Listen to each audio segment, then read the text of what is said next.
नमस्कार विद्यार्थी मित्रांनो. तर या 7व्या व्याख्यानामध्ये आपण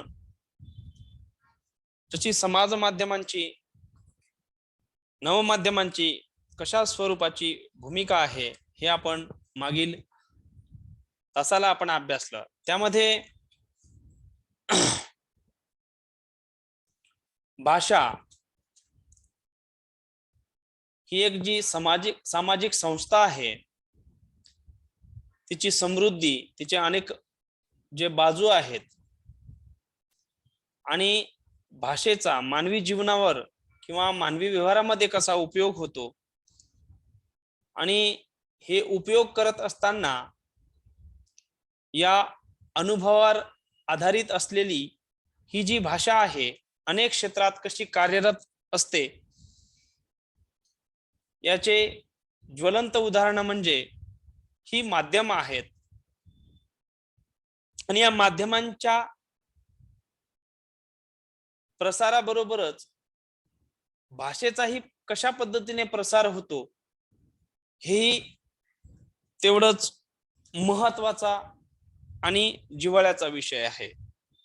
कारण भाषेचा प्रभाव हा माध्यमांवरती होत असतो आणि माध्यमांच्या रूपाने भाषा ही समाजामध्ये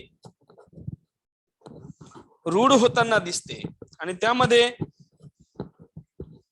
हे जे जीवन व्यवहार आहेत समाज जीवनाचे ते सातत्याने चालू असतात आणि या समाज घटकातील हे जे जीवन व्यवहार आहेत त्यातूनच प्रबोधन आणि भाषेचं, ज्ञानाचं आणि एकंदरीत आपल्या संस्कृतीचं वहन होत असतं आणि ते प्रसार करण्याचं काम ही नवमाध्यमे करत असतात. तर त्यापैकी वृत्तपत्र आपली जी भूमिका आहे ती समाजापर्यंत मांडत असतात, समाजाचे प्रश्न मांडत असतात. त्याच पद्धतीने नियतकालिके हाही अत्यंत महत्वाचा घटक आहे. ही नियतकालिके काय असतात तर समाजाचं वैचारिक, सामाजिक, राजकीय आणि सांस्कृतिक ज्या या बाबी आहेत, जसं वृत्तपत्र माध्यमाच्या द्वारे या बाबी जोपासल्या जातात किंवा हे घटक जोपासले जातात, त्याच पद्धतीने वैचारिक आणि सांस्कृतिक, सामाजिक, राजकीय गोष्टींचं भरण पोषण करण्याचं काम ही नियतकालिके करत असतात. आणि या नियतकालिकांचा जर आपण विचार केला तर यांची व्याप्ती फार मोठी आहे. ज्ञान प्रसारासाठी ही नियतकालिके कार्यरत असतात आणि मराठीतून या नियतकालिकांची फार मोठी परंपरा आहे आणि ती परंपरा आज आपल्याला अभ्यासायची आहे. आणि या अभ्यासाच्या माध्यमातून जवळपास आपल्या भारताचा जर विचार केला तर अनेक नियतकालिकांनी त्या काळाचं प्रतिनिधित्व केलेलं आहे आणि आपले विचार मांडलेले आहेत. मग त्यात दर्पण असेल, बाळशास्त्री जांभेकरांचं जे दर्पण आहे त्याची भूमिका स्वातंत्र्य चळवळीमध्ये अत्यंत महत्त्वाची राहिली. आणि यांचं स्वरूप समजून घेत असताना महाराष्ट्रामध्ये जी सांस्कृतिक प्रबोधनाची जी लाट आली, ती लाट आणण्याचं कार्य किंवा प्रबोधनाचं कार्य, जनजागृतीचे कार्य या नियतकालिकांनी केलेलं आढळतं. या नियतकालिकाच्या माध्यमातून समाजाला जागृत करण्याचं काम या नियतकालिकांनी केलेलं आहे. नियतकालिकाचा उद्देश जो आहे हा स्वभाषेतून ती असायला पाहिजे. लोकांना एक वैचारिक भान निर्माण व्हायला पाहिजे. या उद्देशाने ही नियतकालिके किंवा साहित्य, संस्कृती, परंपरा, रूढी याच जे आदान प्रदान आहे किंवा ज्ञानार्जनाचे कार्य किंवा समाजापर्यंत ते पोहोचवण्याचं कार्य या नियतकालिकांनी केलेलं आढळतं. त्यात अनेक नियतकालिके होती. मग त्यात मनोरंजन आहे, दर्पण आहे बाळशास्त्री जांभेकरांचं.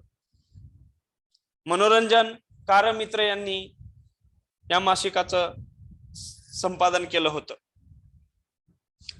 आणि दर्पण हे मराठीतील पहिलं नियतकालिक म्हणून ओळखलं जातं.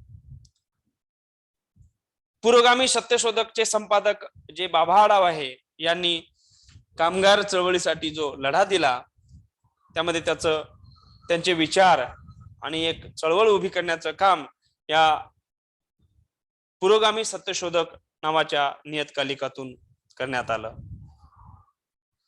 अस्मितादर्शचे संपादक गंगाधर पानतावणे यांनी सुद्धा आपल्या या नियतकालिकाच्या माध्यमातून नवनवीन साहित्यिक असतील, लेखक, कवी असतील, त्यांनी आपले विचार मांडून या समाजाला एक जनजागृतीचं कार्य या नियतकालिकांनी केलेलं आपल्याला आढळतं. अशी अनेक नियतकालिकांची फार मोठी परंपरा या महाराष्ट्राला लाभलेली आहे. साहित्याच्या बाबतीत, संस्कृतीच्या बाबतीत आणि अविरतपणे ही नियतकालिके आपलं ज्ञान देत राहिली आणि भाषेचा आणि मानवी जीवनाचा या नवमाध्यमांनी फार मोठी महत्वाची भूमिका बजावलेली आपल्याला आढळते. मग त्यात विविध ज्ञान विस्तार आहे राबी गंजकरांचं किंवा दिनमित्रकार मुकुंदराव पाटील यांचं नियतकालिक असेल, बोली विठ्ठल वाघांचा बोली नावाचा नियतकालिक सुद्धा आहे, आगरकरांचं सुधारक नावाचं साप्ताहिक होतं, त्याच्यातून सुद्धा पुरोगामी विचार मांडण्याचं काम आणि वैज्ञानिक दृष्टिकोन जोपासण्याचं काम गोपाळ गणेश आगरकरांनी केलेलं आढळतं. अशी मोठी दीर्घ अशी परंपरा या महाराष्ट्राला लाभलेली. बहिष्कृत भारत मधून बाबासाहेब आंबेडकरांनी या नियतकालिकाच्या माध्यमातून समाजाला भान यावं म्हणून लिखाण केलं आणि समाजाची जी परिस्थिती आहे त्याला प्रबोधन करण्याचं काम, समाजाला वैचारिक दिशा देण्याचं काम बाबासाहेब आंबेडकरांनी आपल्या या बहिष्कृत भारत मधून केलेलं आपल्याला आढळतं. मग हिंदू प्रकाश असेल, करमणूक मधून काही कालखंड जो आहे तो हरिनारायण आपटे हे जे मोठे कादंबरीकार झाले त्यांनी आपल्या कथा ज्या आहेत त्या करमणुकीच्या माध्यमातून प्रकाशित केल्या आणि समाजापर्यंत काही ज्या सामाजिक समस्या होत्या त्या मांडण्याचं कामही या करमणुकीमधून हरिनारायण आपटे यांनी केलं आणि आपल्या साहित्य संस्कृती जपण्याचं काम त्यांनी या करमणुकीच्या माध्यमातून केलं. अशी अनेक नियतकालिकांनी आपल्या भूमिका त्या त्या कालखंडामध्ये बजावलेल्या आढळतात. या नियतकालिकांमध्ये शतके जो पुरोगामी महाराष्ट्र आहे व पुरोगामी विचार आहे मांडण्याचं काम या नियतकालिकांनी केलेलं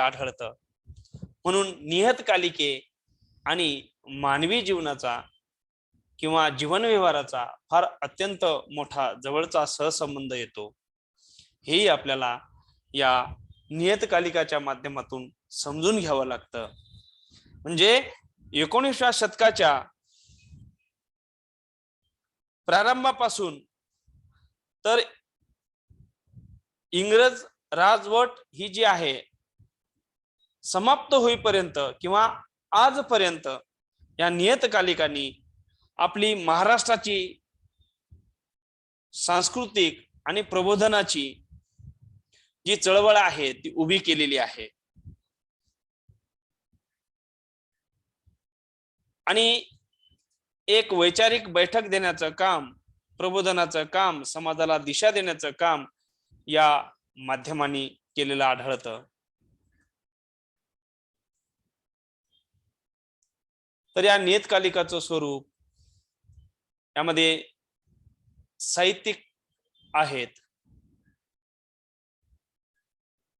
वाङ्मयाचे प्रकार आहेत, या सर्व गोष्टी हाताळल्या गेल्या.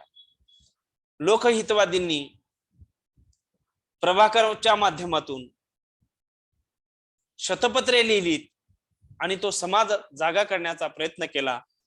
अनिष्ट रूढी परंपरा त्याला वैचारिक लेखाच्या माध्यमातून छेद देण्याचं काम हे गोपाळ हरी देशमुख सारख्या विचारवंतांनी केलेलं सुद्धा आपल्याला आढळतं. अशी अनेक महत्वाची जी नियतकालिका आहे त्यांची फार भक्कम मोठी अशी यादी महाराष्ट्राला लाभलेली आहे. त्यामध्ये ध्रुव मासिकाचे संपादक रा. प्र. कानिटकर असतील, वाङ्मय शोभाचे संपादक मनोहर महादेव केळकर असतील, अनुष्टुप हे द्विमासिक आहे मसू पाटीलांचं, विठ्ठल वाघ यांचा आपण बोली हा जो मासिक आहे तेही आपण अभ्यासलं. कासवाणी मराठी प्रगत अध्ययन संस्था जी आहे त्याचं मुखपत्र आहे श्रीवाणी नावाचं आहे. मुकनायक आहे डॉक्टर बाबासाहेब आंबेडकरांचं. कविता रती हे कवितेसाठी लिहिलेलं मासिक आहे. ललित नावाचं मासिक आहे अशोक कोठावळे यांचं. साधारण नावाचं साप्ताहिक आहे. या अशा अनेक नियतकालिकांनी आपल्या